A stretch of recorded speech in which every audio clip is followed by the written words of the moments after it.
नमस्कार, आप देख रहे हैं हमारी खास पेशकश सामना सवालों का और मैं हूं सुंदर सोलंकी। सवालों का सामना आज करेंगे देश के प्रधानमंत्री, प्रधान सेवक जिन्हें फॉलो करते हैं ट्विटर पर, जो हरियाणा सरकार के संकट मोचक के तौर पर भी जाने जाते हैं। ओएसडी रहे हैं मुख्यमंत्री मनोहर लाल के। इसके अलावा बड़ी जिम्मेवारी उनके ऊपर रही, हाउसिंग बोर्ड के चेयरमैन रहे, बीजेपी के प्रवक्ता हैं, वरिष्ठ नेता हैं जवाहर यादव। सर, स्वागत है आपका। धन्यवाद, आपका भी। कैसा माहौल है प्रदेश में? सुख शांति? देखिए, प्रदेश की जो सबसे बड़ी विशेषता है कि अभी तक जो दबा कुचला वर्ग था, जो गरीब वर्ग था, उसने मुख्यमंत्री मनोहर लाल जी की शांति है प्रदेश में। मैं उसी पे आ रहा हूँ सर, सुख शांति पे आ रहा हूँ। आप एक बार मुझे बोलने दीजिए। दरअसल क्या है, विपक्ष कहता है, विपक्ष कहेगा, मैं पहले आपका उत्तर दे लूँ, उसके बाद विपक्ष जी देना। नहीं, आपको सुख शांति नजर आ रही है। मैं उसी पे आ रहा हूँ सर, बोलने देंगे। सुख शांति का जो हमारे लिए क्या है, हम पंडित दीनदयाल उपाध्याय को लेकर, जो उनके विचारधारा को लेकर काम करने वाली मनोहर सरकार है, जो अंतिम व्यक्ति है, जो इस क्या नाम है, तरक्की की दौर में सबसे पीछे रह गया, तो मुख्यमंत्री मनोहर लाल का एक ही टारगेट सबसे प्रथम है कि जो अंतिम रह गया उसको मैं आगे तक कैसे लेके आऊं। इसलिए जो परिवार, 3.5 लाख परिवार जो कि अंत्योदय के तहत आते हैं, बीपीएल के तहत आते हैं, एक जिनकी आय 1,80,000 से नीचे है, उनके जीवन में सुख शांति कैसे देना। और इसका देखिए, मुख्यमंत्री शांति तो तभी रहेगी ना जब जीवन रहेगा। पहले वो सिक्योर तो रहे, सुरक्षित तो रहे। बिल्कुल बिल्कुल, ऐसे सुरक्षित है। आपकी देखिए, आपकी पुलिस तो सुरक्षित है नहीं। अरे सर, सुरक्षित आम आदमी कहाँ सुरक्षित होगा? ये विपक्ष का पूरी तरह। धन्यवाद। मैं पुलिस पे भी, सुरक्षित पे भी जवाब दूंगा। नहीं, सुरक्षा पहले। हाँ, सुरक्षा जीवन होगा तभी तो जीवन में कुछ सुविधाएं देंगे ना आप। बिल्कुल बिल्कुल। जीवन कैसे होता है? जीवन में बीमारी से भी बचाना होता है, जीवन में शिक्षा भी चाहिए होती है, जीवन में अपराध से बचाना, जीवन में अपराध से भी बचाना होता है, बड़ी जिम्मेवारी बिल्कुल है। जीवन में पेट भी भरना होता है। ये सब ऐसे व्यक्ति मुद्दे हैं जो कि व्यक्ति के जीवन के लिए जरूरी होते हैं। तो उसमें इन परिवारों को रोजगार मिले। 1 लाख मुख्यमंत्री ने अभी इन परिवारों का चयन किया, जिसमें से 29,000 परिवारों को, जिनकी आय 1,80,000 से ऊपर है, उनको रोजगार के उपलब्ध अवसर कराए गए हैं, उनको पैसे दिए गए हैं कि वो अपने छोटे छोटे रोजगार शुरू करें। अब आपने कहा कि जहां इस प्रदेश में पुलिस भी सुरक्षित नहीं है। देखिए, कभी कभी यदा कदा ऐसी घटनाएं घट जाती है जो जीवन में नहीं घटनी चाहिए। निश्चित रूप से उसका हमें खेद होता है, दुख होता है। आज डीएसपी सुरेंद्र जो शहीद हुए हैं, उनका जाना हम सबके लिए निजी क्षति है, हरियाणा के लिए निजी क्षति है। ऐसी घटनाएं नहीं होनी चाहिए, पर कई बार हमारे जाबाज जो गुंडों से, अवैध काम करने वालों से लड़ लेते हैं, तो उसके कारण उनकी शहादत होती है। खौफ नहीं है, पुलिस का खौफ नहीं। नहीं, ये आपके मन में। देखिए, पुलिस का खौफ नहीं, पुलिस का खौफ था। पुलिस का खौफ था, तभी उसको ये लगा कि मुझे यहां से अगर जिंदा बचना है तो मुझे यही विकल्प चुनना चाहिए। यही तो पुलिस का खौफ है, जो आप महसूस नहीं कर सकते।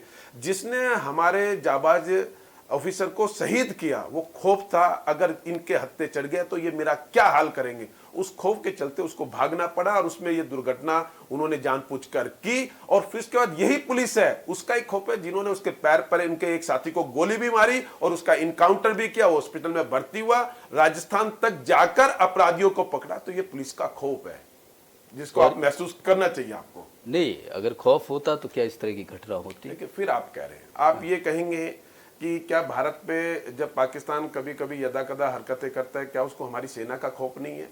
क्या चीन हमारे उसमें कभी कभी नहीं, आप ये नहीं मानते कि जो आपकी व्यवस्था है, जो कानून व्यवस्था है, जो ये खौफ है, इसलिए इस खौफ है कि कारगिल के बाद दोबारा घुसने की कोशिश करेंगे, मार डालेंगे।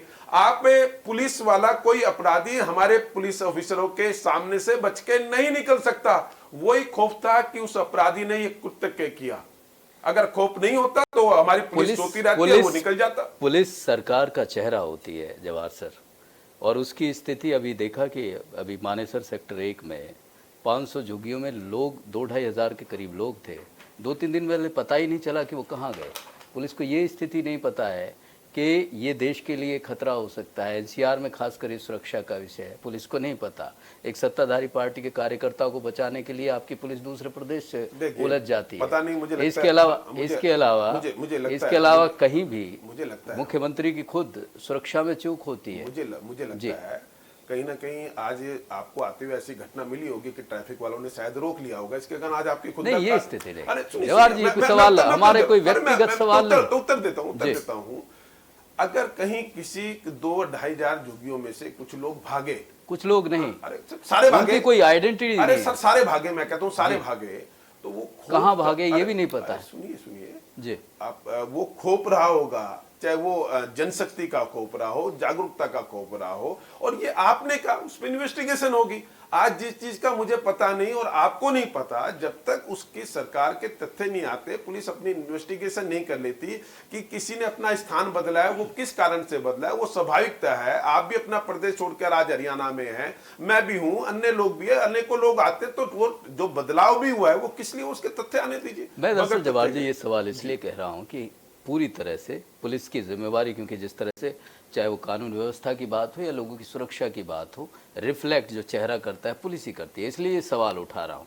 और इसके अलावा बड़ी बात आप देख ही रहे हैं कि ऐसा भी प्रदेश में पहली बार हो रहा है कि विधायक खुद जो कानून बनाते हैं वो विधायक की छोड़ने की बात कर रहे हैं, डर की वजह से, खौफ की वजह से। देखिए, अगर विधायक को, मैं फिर कहता हूँ, सुरक्षा हर हरियाणा के नागरिक का अधिकार है, उसको हम देंगे, परंतु जो विधायक कहता है कि मैं अपना त्याग पत्र दे रहा हूं, तो उनको इतनी समझ है त्याग पत्र कैसे दिया जाता है, त्याग पत्र देना है या त्याग पत्र देने की नोटंकी करनी है जिससे मीडिया में हाइप क्रिएट हो। आपके विधायक को भी धमकी मिली है, धमकी नहीं, आपने सोना से संजय को भी। पहले त्याग पत्र पे आ जाता हूँ ना, आपने त्याग पत्र का मुद्दा किया, मैंने तो कह ही दिया सोना के विधायक भी हमारे हरियाणा के नागरिकों में आते हैं। मैं तो कहा कि हरियाणा के हर नागरिक को सुरक्षा देना हमारा दायित्व है, उसके लिए प्रति हम वचनबद्ध है। परंतु जो ये त्याग पत्र की राजनीति करते हैं वो इतने स्मार्ट है, उनको जानते हैं कि मीडिया में आना है। कांग्रेस में जो सोनिया गांधी और राजीव गांधी के प्रति जो ईडी सख्त हो रही है, तो ये सारा मीडिया में आने के लिए ये विषय बिल्कुल निश्चित है, नहीं तो कभी मेल पर। अच्छा चलिए, सुरक्षा को लेकर कोई दिक्कत नहीं है विधायक को। मैं ये नहीं कह रहा है या नहीं है, मैं तो बार बार इसलिए सवाल, वो जो खौफ की बात कर रहा था ना कि पुलिस का खौफ होना चाहिए, वही मैं बात कर रहा हूं। आपने एक त्याग, इसलिए बार बार एक बात आपने एक त्याग पत्र का जिक्र किया, तो उसका जवाब देना मेरी ड्यूटी बनती है, नहीं तो आप कहोगे कि भाजपा का नेता जो सवालों से भागता है। जो त्याग पत्र दिया गया वो इतने मैच्योर होने चाहिए विधायक, उनको पता होता है कि त्याग पत्र कैसे दिया जाता है। इस तो आपको ऐसा पर्सन ही नहीं उठाना चाहिए। वो अपने आप कामयाब हो गए कि हमने 1 मिनट एक नकली त्याग पत्र पे खराब कर दिया हरियाणा के लोगों का भी और अपना और मेरा। उनका तो कहना है कि उनके बेटों को जान से मारने की धमकी। अरे सर, मैं कहता हूं वो उसके लिए हम परिवार पर बात आती है तो सुरक्षा देने के लिए, उसको सुरक्षा देने के लिए हरियाणा की सरकार वचनबद्ध है। हमारे मुख्यमंत्री कह चुके, हमारे गृह मंत्री कह चुके, उससे मैं कहां भाग रहा हूं उस पर्सन से। परंतु त्याग पत्र की नोटंकी थी, आप इसको मानेंगे? अच्छा चलिए, वो त्याग पत्र क्या स्पीकर साहब उसको एक्सेप्ट कर सकते हैं? मेरा आपसे पर्सन है, बताएं आप तो। नहीं, हम अपना काम कर लेते हैं, मैं सवाल कर लेता हूं, आप विधानसभा कवर जब इस तरफ से आएंगे। अरे सर, अच्छा मेरी जानकारी बढ़ा दीजिए। चलिए, मैं एक श्रोता होने के नाते, मैं आपका श्रोता भी तो हूं, मैं एक श्रोता होने के नाते आपसे जानना चाहता हूं कि मेल पर भेजा गया विधायक का त्याग पत्र क्या माननीय स्पीकर उसको एक्सेप्ट कर सकते हैं? नहीं, एक्सेप्ट नहीं कर सकते। तो इसका अर्थ यह है कि वो नोटंकी थी, इसलिए अब उस पर हम ज्यादा बात नहीं करते हैं ना, वो अपने उद्देश्य में। चलिए, आपके पसंदीदा विषय पर आ जाते हैं। नहीं, मेरा हर पसंदीदा विषय आपका है। किसान हित की बात कर लेते हैं। देश के प्रधान सेवक जो समझा नहीं पाए किसानों को, उनके हित की बात कर रहे हैं, माफी मांगनी पड़ी। किस तरह से अब उनकी मदद करेंगे? क्या बीजेपी सरकार कैसे किसान हितैषी होने का दावा करती है? देखिए, किसान हितैषी सरकार है तभी उन लोगों की दुकानें बंद हुई। वो चाहते थे यूपी में लखीमपुर खेरी 100% सीटें भाजपा जीत गई, जहां एक दुखदायी घटना घटी थी, दोनों तरफ से लोग मरे, वो दुखदायी घटना थी, परंतु वहां का किसान भाजपा के साथ खड़ा था। एक क्या नाम है, डकैत, पता क्या है उसका, एक पश्चिमी राकेश टिकैत। अच्छा टिकैत, सॉरी मुझे लगा डकैत। वो एक व्यक्ति आया कि मैं पश्चिमी उत्तर प्रदेश का नेता अपने आप को बनता था, वहां उसकी दुकान बंद हो गई। एक योगेंद्र यादव था जिसको उस आंदोलन के बीच में रोना पड़ा कि दक्षिण हरियाणा के लोग इस आंदोलन में सहभाग नहीं करे, सबकी दुकानें बंद हो गई। योगेंद्र यादव की पार्टी चुनाव लड़ी, उनका हश्र देख लीजिए। वो क्या नाम है, आरती गुरनाम चुड़ूनी, वो पंजाब में चुनाव लड़ने गया था, उस आरती की हालत देख लीजिए क्या हुई। और एक वो जो सिपाही होता था, वही पश्चिमी उत्तर प्रदेश वाला टिकैत, उसकी हालत देख लीजिए। तो जो अपने आप को किसानों का अगुवा कहते थे, उनका क्या असर हुआ और भारतीय जनता पार्टी को क्या जनाधार मिला, ये स्पष्ट है कि किसान कैसे। और मैं अब हरियाणा के विषय में बात करता हूं। हुड्डा साहब बहुत प्रश्न उठाते हैं, उनका बेटा भी उठाता है, उनका अधिकार है, पर उनको बताना चाहिए, मैं रिकॉर्ड पे बता रहा हूं, भाजपा की मनोहर सरकार यानी माननीय मुख्यमंत्री मनोहर लाल जी की ये सरकार 14 फसलें एमएसपी पर खरीदते हैं। उनके समय में पूछना कभी उनसे डिबेट पे कितनी फसलें एमएसपी पर खरीदते थे। हम जो फसलों के अलावा, जो उसके अलावा फल उनके रहे, वो सब्जियां भी उनकी सुरक्षित रहे, तो भावांतर भरपाई योजना के तहत 21 फसलें हमने पंजीकृत की है कि इसका जो भी नुकसान होगा, अगर एक लागत मूल्य से नीचे किसान की फसल के रेट आ जाते तो ऐसे 14 करोड़ रुपए मुख्यमंत्री मनोहर लाल ने उन किसानों को दिए हैं। पूरे देश में कहीं योजना नहीं थी। हुड्डा साहब के समय हो तो बताइए। और हम देखिए, हम चीजों का मूल्यांकन नहीं करते हैं। पानी किसानों की आत्मा होती है, जैसे हमारे शरीर की आत्मा है, किसानों की पहली आत्मा पानी होती है। किस सरकार ने काम किया? आज मुख्यमंत्री मनोहर लाल है, बारिश में पानी है, सारा पानी नदियों में चला जाता है, नदियों से समुद्र में चला जाता है। देश का पहला मुख्यमंत्री, मैं आपको रिकॉर्ड पे कह रहा हूं सोलंकी जी, देश में पहली बार ऐसे हुआ, आप रिसर्च कीजिएगा, आज तक नदियों से तो नहरें निकलती देखी है, ये मुख्यमंत्री ऐसा है जिसने नहरों से नदियां भरी है। आज आप सरस्वती नदी पर जाके देख दिए, मैं आपको डिबेट के बीच में वो वीडियो दूंगा, अगर आप उसमें चला सके अपने मेरे इंटरव्यू के बीच में। आज सरस्वती नदी में पानी बह रहा है।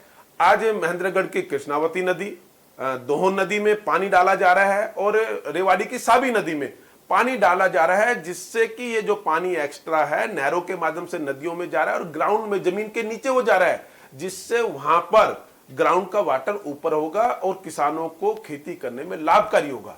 ये मुख्यमंत्री ऐसा है जिसने 353 गांव में पहली बार टेल पर पानी पहुंचा है। ये मुख्यमंत्री मनोहर लाल है, ऐसे किसानों के हित में काम किए हैं। और मजेदार, पलवल जाना हुआ जवाहर जी, कल पलवल जाना हुआ, वहां पहली शिकायत लोगों की यही थी कि रजवाओं में पानी नहीं है। अरे मैं एक और देता हूं, ठीक है, होगा कहीं ना कहीं, मैं ये तो कह ही नहीं रहा कि 100% हमारी सारी चीजें पूरी हो गई। SYL पर भी कुछ बोल दीजिए। हाँ, SYL पे भी आता हूं, क्योंकि आप अपने जो बीजेपी के पंजाब के कार्यकर्ता हैं उन्हें नहीं समझा पाए कि हरियाणा का हक है। देखिए, जो पिछली विधानसभा के सत्र होते थे उसमें आप भी देखते थे, मैं भी देखते थे, करण दलाल जी बड़े उछल उछल कर कहते थे कि ये पार्टी, ये जो सरकार है भाजपा की, मनोहर सरकार, ये बीमा एजेंट कंपनियों के एजेंट बनकर रह गए और किसानों को नुकसान हो रहा है। तो मैं उन मित्र को बताना चाहता हूं कि हमने 4,729 करोड़ रुपए किसानों को मुआवजा मिला है, 4,729 करोड़ रुपए, और उसमें से जो किसानों से लिया है वो 1,000 करोड़ रुपए से कम लिया है। यानी कि हमारी सरकार में किसानों को फायदा हुआ, बीमा कंपनी घाटे में चली गई है, बर्बादी की राह पर चली गई। तो ये किसानों के हितैषी निर्णय लिए, एक एक कोई निर्णय बताइए जो हमारा किसानों के हित में ना लिया हो मुख्यमंत्री ने। 14 फसलें MSP पर, 21 फसलें, सड़कों पर क्यों रहा किसान? वो नोटंकी है जो रहा। नहीं देखिए कौन रहा, और एक सिपाही जो, जिसके पिताजी, नहीं उनके साथ सैकड़ों लोग हुआ करते थे। सर सुनिए, सैकड़ों की कहानी बताता हूँ। माननीय महेंद्र सिंह, कई महीने रहा, माननीय महेंद्र सिंह टिकैत की बोट क्लब की 1988 की रैली देखो, उसमें महेंद्र सिंह टिकैत का जो उस समय का पेपर है, वो ये कहते थे कि किसानों को मंडियों के चुंगल से मुक्त कराना चाहिए। ये व्यक्ति अपने पिताजी का नहीं हुआ, नेतागिरी करने के लिए, कुछ राजनीतिक पार्टियों के हाथ में खेलने के लिए ये उसके विरोध में गया। महेंद्र सिंह टिकैत के विरोध में गए ये राकेश टिकैत। जवाहर जी, ये क्या स्थिति बनती है कि जब कोई अच्छी बात है आप उसे समझाने में नाकाम हो जाती है, पूरी सरकार केंद्र से लेकर हरियाणा तक, और कोई व्यक्ति जो इंडिविजुअल है, जिसे आप सो कॉल्ड सिपाही कह रहे हैं, वो समझा देता है जो उनके हित की नहीं है। अगर वो समझा पाता, देखिए मेरे मित्र, अगर वो समझा पाता तो पश्चिमी, तभी तो साल भर से लंबा आंदोलन चला। आप कुछ लोगों को लेकर चले गए, मैं उस पर टिप्पणी नहीं करना चाहता। आप अगर जनता उसके साथ होती, किसान उसके साथ होता, तो पश्चिमी उत्तर प्रदेश तो पूरा का किसान क्षेत्र है, लखीमपुर पूरा किसान क्षेत्र है, हरियाणा पूरा किसान क्षेत्र है। क्यों उनको मात खानी पड़ी यहाँ स्वराज इंडिया को, यहाँ गुरनाम सिंह चौधरी आरती को पंजाब में क्यों मात खानी पड़ी? तो वो कहां समझा पाए अपनी बात को? अगर वो अपनी बात को समझा पाते तो परिणाम उनके पक्ष में आते, भाजपा के पक्ष में नहीं आते। माफी मांगनी पड़ी ना प्रधानमंत्री। अरे सर, उसके देश हित में कुछ चीजें करनी पड़ती है। इन्होंने एक समूह बना लिया, वो पूरे किसान का 0.00% नहीं था। कितने किसान है इस प्रदेश में, देश में? 60 करोड़ लोगों की अभिव्यक्ति क्या कुछ 1000 लोग करेंगे क्या? वो आगे जो उनके आने वाले थे, परंतु जब किसान का नंबर आया, वो हरियाणा भाजपा के साथ खड़ा था, वो उसने यूपी में भी करके दिखाया, हरियाणा में भी करके दिखाया। इसलिए किसान का हित क्या है वो किसान जानता है। इन्होंने आज तक कभी बाजरे को लेकर नहीं किया। मुख्यमंत्री मनोहर लाल ने दक्षिण हरियाणा में उगने वाले बाजरे, और माननीय मोदी जी ने बाजरे का रेट बढ़ाया। आज दक्षिण हरियाणा में खुशहाली आई है। आज वहां नहरों के माध्यम से, जो बंसीलाल जी ने नहरें बनाई थी, कोई कांग्रेस का मुख्यमंत्री, कोई चौटाला परिवार का मुख्यमंत्री वहां पानी नहीं पहुंचाया। मुख्यमंत्री मनोहर लाल ने पानी पहुंचाया। आज वहां का देखिए ग्राउंड वाटर 50-50 फुट ऊपर आ गया। तो किसान को समझ में आता है कि किसान हित में कौन काम करता है। निश्चित रूप से बधाई के पात्र हैं। अगर इस तरह की स्थिति है तो SYL पर भी कुछ बोल दीजिए। देखिए, वहाँ ये सवाल जवाहर जी बिल्कुल जहन में आता है कि जो वहाँ के पंजाबी बीजेपी कार्यकर्ता हैं, क्या आप उनको भी अपने फेवर में ले पाए? आप कहते हैं कि हरियाणा का पानी है, SYL, क्या वहाँ से कोई समर्थन इस तरह से मिलता है कि पंजाब बीजेपी की तरफ से कोई समर्थन मिलता है? देखिए, वो वहाँ के स्टेट की राजनीति क्या है, मैं तो ये कहता हूँ कि मुख्य SYL का मुद्दा जो बिल्कुल पेंडिंग पड़ा था, जिस पर कोर्ट निर्णय नहीं दे रहा था, मुख्यमंत्री के प्रयासों के माध्यम से कोर्ट ने उसके निर्णय दिया, क्योंकि निर्णय नहीं सुनाया जा रहा था। और अब राष्ट्रपति के रेफरेंडम पर निर्णय आ गया, वो तकनीकी विषय है, परंतु उसके साथ साथ केवल हम SYL हमारे लिए जीवन पर्सन है, उसको हम लेकर रहेंगे, परंतु उसके साथ मुख्यमंत्री एक सर मैं बताता हूँ, उसके 8 साल तो सर आपको हरियाणा की जनता आप पे भरोसा जताई चुकी है। 10 साल सुनिए, उसके साथ साथ हमने कितना वक्त लगेगा? उसके साथ साथ हमने लखवार डैम के लिए काम किया, उसके साथ साथ हमने किसाऊ डैम के लिए काम किया, और उसके साथ साथ जितना पानी 1000 क्यूसेक वहां से आना था, अब वो लेना है पानी, इसका अर्थ ये नहीं करा कि मैं पानी छोड़ना है। उसके साथ साथ हमने जेएलएन की क्षमता बढ़ाकर 1000 क्यूसेक पानी उतना दक्षिण हरियाणा में अभी हमने और पहुंचा दिया है। यानी कि उस घटना के कारण हम और नेता केवल SYL की बात करते रहे, मुख्यमंत्री कहते हैं SYL का पानी भी लेंगे, परंतु साथ साथ केवल उसके अलावा और भी विकल्प अपने साथ साथ चलाएंगे, क्योंकि पानी की इतनी ज्यादा आवश्यकता है। विकल्प इसलिए ले रहे हैं ना कि SYL हो नहीं रहा है, उस पर काम नहीं हो रहा है। वो 5000 क्यूसेक पानी आना है। आप किन चीजों को, इतने छोटे मुद्दों को ले रहे हैं? लिखवार डैम, अरे सर 1960 से जो चीजें रुकी पड़ी थी, नेहरू जी के समय से जो चीजें रुके पड़ी थी, वो आज भी रुकी पड़ी है। अरे उसके लिए फंड, आज सभी राज्यों की मीटिंग हुई, जो उसमें आते हैं, जो पैसे नहीं दे रहे थे वो राज्यों ने पैसे दिए, अब काम करना शुरू हुआ। मतलब 1960 से लेकर अगर 2014 तक वहां कुछ नहीं है, हम आप काम कर रहे हैं, हमसे कहते हैं कि जी वो आज भी रुके। सर उसका पैसा दिया गया, आज हरियाणा ने अपना हिस्सा दे दिया, हिमाचल जो भी अन्य प्रांत है उसके साथ जुड़े हुए वो सब अपना हिस्सा दे रहे हैं। तो ये हमारी, और सुनिए, अभय चौटाला जी, हुड्डा साहब, इन सब से बात हुई, बोले कि ये प्रधानमंत्री से मिलने तक का वक्त नहीं ले पाते हैं, SYL के मसले पर इतनी गंभीर है आपकी सरकार। सर आज हुड्डा जी की क्या स्थिति है, हुड्डा जी की क्या स्थिति है, हरियाणा के लोग जानते हैं। अभी चुनाव हुए, हुड्डा जी के नाम पे लड़े गए, क्योंकि हुड्डा जी का आज कांग्रेस का नेतृत्व तो हुड्डा के पास है, आज उदय भान जी उनके व्यक्ति है। क्या स्थिति हुई है? हुड्डा जी अपना घर बचा ले। ये केवल, मैं कहता हूं, उन्होंने 10 साल के शासन में क्या किया, हमने अपने पक्ष में, हमारे पक्ष में कोर्ट में निर्णय आया, राष्ट्रपति, तो उसके साथ साथ पानी किसानों को मिले। हम केवल किसानों के नाम पे राजनीति नहीं करते, तो इसलिए मैं बता रहा हूं ना, 353 गांव में पहली बार पानी पहुंचाने वाले मुख्यमंत्री मनोहर लाल है। आज अगर हम उन नदियों में पानी डाल रहे हैं, बारिश को तो तब भी होती थी, बारिश केवल मनोहर जी के समय में थोड़ी, हुड्डा साहब के समय में भी होती थी। तब आपने सरस्वती में, दोहन में, कृष्णावती में और साबी नदी में पानी क्यों नहीं डाला? हम डाल रहे हैं, मेरे साथ आप चलिए, मैं आपको दिखाता हूं। और मेरा कहता हूं, मेरा इंटरव्यू आप तब दिखाइए जिसमें सच हमें वो साइड भी विजिट कर लें जो मैं कह रहा हूं। तो वो केवल नोटंकी करते हैं। मुख्यमंत्री ने जिद पूर्वक हरियाणा के किसानों के हित को लेकर पानी दिया है। ये जवान किसान की बात हो गई जवाहर जी, आन बान शान हरियाणा की जवान कहे जाते हैं और पूरे देश में उनका नाम होता है, लेकिन जो आपकी सरकार ये अग्निपथ ढूंढ के लाई है, इस अग्निपथ पर क्या केवल जवान को ही चलाना सही रहेगा? नौकरशाही को भी चलाकर देखिए ना। HCS अपने हरियाणा में कोई ऐसी मिसाल कायम करिए कि HCS भी 4 साल के लिए भर्ती किए जाएं, उनको भी तो अच्छा पैकेज दे के आप रिटायर करके उन्हें भी कोई दिक्कत नहीं आएगी नौकरी ढूंढने में। तो इस तरह की मिसाल क्यों नहीं कायम करते हैं? अग्निपथ केवल जवान के लिए, उस जवान के लिए ही क्यों? ऐसा है, आपको मुझे लगता है इस पर अध्ययन करना चाहिए।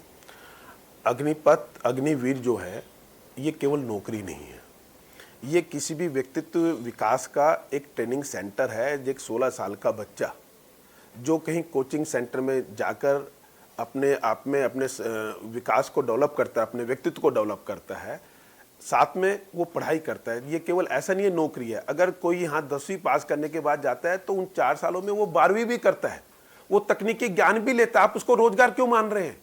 उसके साथ साथ उसको 10 लाख पहले 10 लाख बाद में वो पैसा भी मिलता है। या आप उसको ट्रेनिंग सेंटर मानिए कि आपके जीवन में बदलाव हो, जिससे आगे जाकर आप अच्छा कर सके। तो बच्चा यहाँ से पढ़ने जाता है ना, पिलानी भी जाता है, वो बैंगलोर भी जाता है और वहां के बच्चे गुरुग्राम में सवाल भी आते इसलिए हैं। उठ रहे हैं, ये ट्रेनिंग सेंटर अरे, केवल सेना में ही क्यों? अरे सेना नहीं, आप नहीं, इसको- ब्यूरोक्रेसी में भी अरे ले आइए ये इस उस ट्रेनिंग आयु में- सेंटर ये को।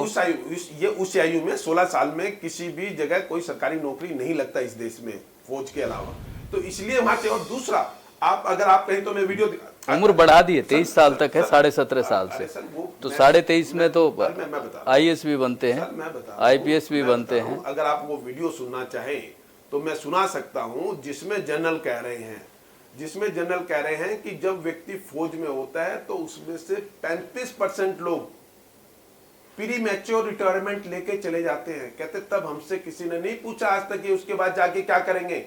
यहाँ तो वो 23 साल में वापिस आ रहा होगा, वहां तो कहते हैं 30 साल में जाते हैं, 32 साल में जाते हैं, क्योंकि भारतीय सेना, क्योंकि उसकी इच्छा है। अरे ये उसकी इच्छा है जो अपने देश सेवा के लिए आया, उसने पूरी तैयारी की, ये उसकी इच्छा है, स्वेच्छा से छोड़ रहा है। लेकिन ये तो आप तो जबरदस्ती थोप रहे हैं कि 4 बरस आपको नौकरी करनी, उसके बाद अरे मत जाइए। नहीं, फिर उस व्यवस्था में दिक्कत क्या थी चल रही है? आप भाई, हम चाहते हैं देश का प्रत्येक व्यक्ति धीरे धीरे इस स्थिति हो, कल को आंतरिक झगड़ों के चलते, भारी आक्रमण के चलते, आंतरिक आक्रमण के चलते हमारे प्रत्येक व्यक्ति को आत्म सुरक्षा की उसको ट्रेनिंग मिलनी चाहिए। ये विदेश में हर जगह होता है, एक फौजी ट्रेनिंग विदेश में हर जगह होता है, 2 साल की, 4 साल की। आप एक विश्व सुंदरी का मैं सुन रहा था, वो शायद इजराइल की थी कहां की, जिसने कहा कि मैंने अपने 2 साल फौजी ट्रेनिंग ली।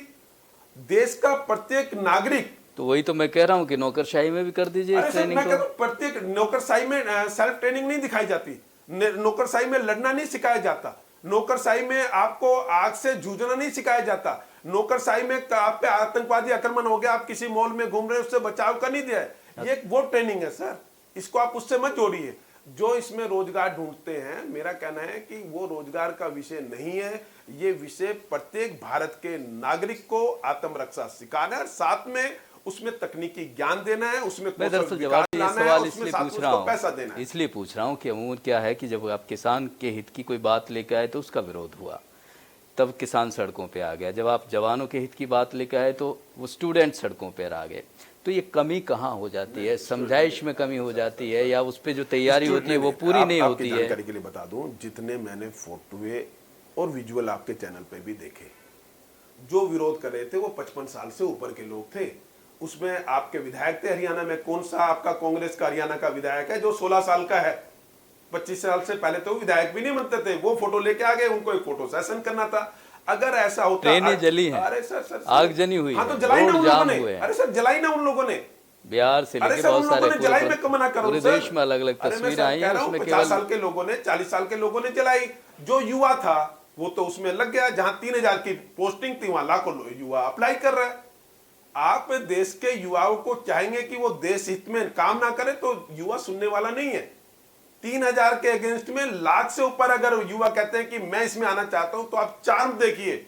हर एक व्यक्ति ये चाहता है, भारत का युवा, कि मैं आत्मरक्षा हूं, मेरे पड़ोस में अगर कोई अत्याचार होता है मैं उसको सुरक्षित कर सकूं, कोई सांप्रदायिक दंगे होते हैं मैं उसमें सुरक्षित कर सकूं। उसके लिए आप तैयार कर रहे हैं देश के आंतरिक इन अग्निवीरों को, और साथ में उनको केवल ये नहीं, उनको तकनीकी ज्ञान दे रहे हैं, उनको कौशल के कोर्स करा रहे हैं, उनकी शिक्षा को बढ़ा रहे हैं। ये तो ये मान लिए आप 4 साल जाएंगे अपने व्यक्तित्व का विकास करने, साथ में पैसे लेके भी आ रहे हैं। इससे पहले तो हम केवल जब पढ़ने जाते थे, कहीं सेल्फ ट्रेनिंग लेने जाते थे तो पैसे ही देते थे, यहाँ तो उल्टा हो रहा है। आप सीख के भी आएंगे, आप अपनी शिक्षा को भी बढ़ाएंगे, आप लोगों ने उन्हें नौकरी देने का भी वादा किया आपकी सरकार ने। देखिए, वो तो मुख्यमंत्री मनोहर लाल जी ने कह ही दिया है, और देश के पहले मुख्यमंत्री है जिसने कहा कि हरियाणा के सब अग्निवीरों को हम स्थायी रोजगार देंगे।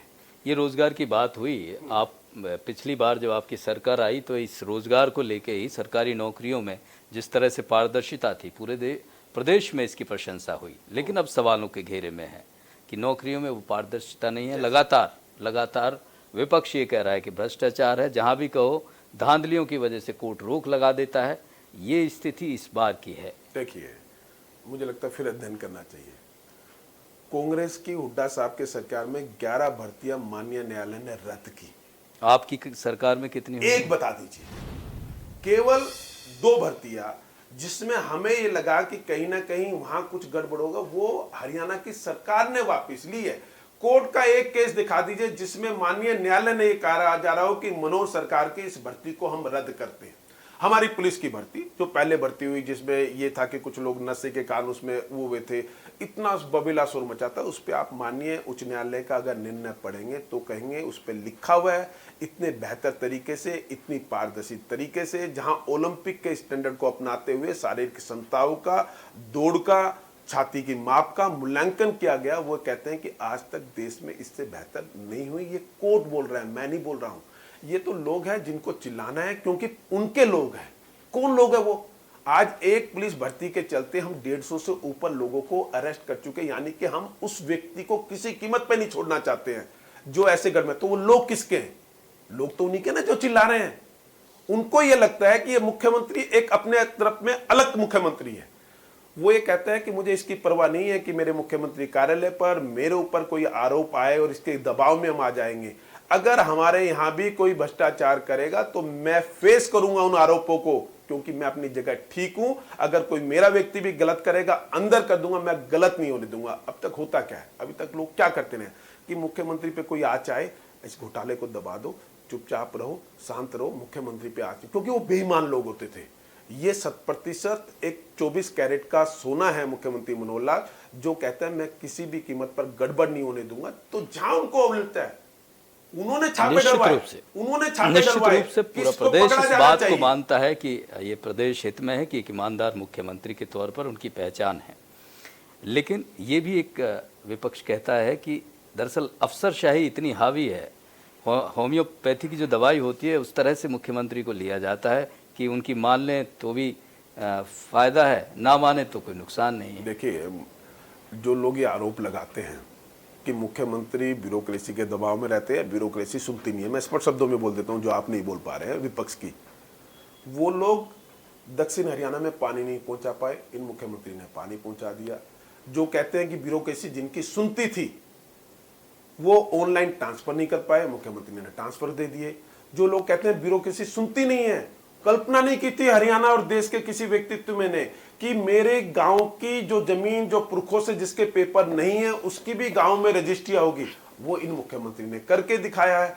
पढ़ी लिखी पंचायतें, जो कहते हैं कि मुख्यमंत्री की ब्यूरोक्रेसी सुनती नहीं है, वो आपको पढ़ी लिखी पंचायतें दे देते हैं। तो ये मुख्यमंत्री लोगों की सुरक्षा के लिए, उनके हितों के लिए इतना जिद्दी है कि जो हरियाणा के हित के में होगा, उनके लोगों के हित में होगा, वो करके दिखाते हैं। इसलिए आज आपको फर्द कंप्यूटर पे बैठ के मिल जाती है ना, इसलिए आपको जन्म प्रमाण पत्र आपको अपने मोबाइल के माध्यम से उसको ले लेते हो। इसलिए वो कहते हैं कि ओबीसी सर्टिफिकेट भी अब ऑनलाइन मिलेगा। अब ये पटवारी, तहसीलदार, वहां के डायरेक्ट इनडायरेक्ट राजनेता, सबकी रिश्वतें खत्म हो गई। इसलिए पीड़ा है, क्योंकि उनकी दिक्कत यह है कि ये मुख्यमंत्री इतने मापदंड खड़ गया तो कल को वैसे स्वप्न में कि उनकी सरकार आ भी गई तो लोग और जनता सड़कों पे आ जाएगी कि उस मुख्यमंत्री की किसी नीति में हम बदलाव करने नहीं देंगे। आज आप जेल सुप्रिंटेंडेंट की लिस्ट उठा के देखिए हुड्डा साहब की सरकार की। कैसे होता है कि जिस राजनीतिक पार्टी की सरकार सत्ता में होती है वो व्यक्ति एक यकायक इंटेलिजेंट होता है कि चौटाला साहब की सरकार है तो वहां के लोग इंटेलिजेंट हो जाते हैं, कांग्रेस की सरकार है तो उनके नेताओं के बच्चे इंटेलिजेंट हो जाते हैं। हम पे तो ये आरोप नहीं लगे। मेरा बच्चा तो आज भी अपनी दुकान चला रहा है, जो भी वो काम करता है। आज इक्का दुक्का अगर कोई राजनेता जिसका बेटा है, मैं ये नहीं कह रहा राजनेता का बेटा नहीं लगना चाहिए, परंतु जिसका है योग्य वो लग जाएगा। अब कितने एमएलए हमारे जो एचएससी के सदस्य होते थे, सबके बच्चों ने फॉर्म भरे थे, एक नहीं लग पाया। मेरे भी दूर के रिलेशन के लोगों ने फॉर्म भरा होगा, जो योग्य है, नहीं थे तो नहीं लगे। तो आज उनकी पीड़ा ये होगी कि ये जितने मर्जी चला दे, परंतु गांव का व्यक्ति देखता है यार मेरा ये जो बच्चा नौकरी लगा है ना, योग्य व्यक्ति को उसके पास उसके घर में जैसे तैसे भोजन होता है, परंतु ये नौकरी लग गया क्योंकि गांव जानता है ये बच्चा पढ़ने वाला है। जवाहर जी, ये तो आपकी सरकार का फर्ज हो गया, कर्तव्य हो गया कि योग्य व्यक्ति है तो वो अपनी नौकरी पा रहा है। तो इसमें उपलब्धि क्या है? हाँ, ढोल ये बजा रहे हैं कि आज तक ऐसा नहीं हुआ था, आज तक ऐसा नहीं हुआ था, आज वो हो रहा है। तो यही बड़ी बात है। लोग इसी को कहते हैं कि आपने कमाल कर दिया, मुख्यमंत्री मनोहर लाल ने कमाल कर दिया। बेहद शुक्रिया आपका। जवाहर यादव बीजेपी के वरिष्ठ नेता बड़ी बेबाकी से सारे सवालों का जो विपक्ष एक एक करके सरकार पर निशाना साधता है, सीधे तरीके से, सटीक तरीके से जवाब दिया। फिलहाल इस खास पेशकश में इतना ही, फिर मुलाकात होगी, तब तक के लिए नमस्कार।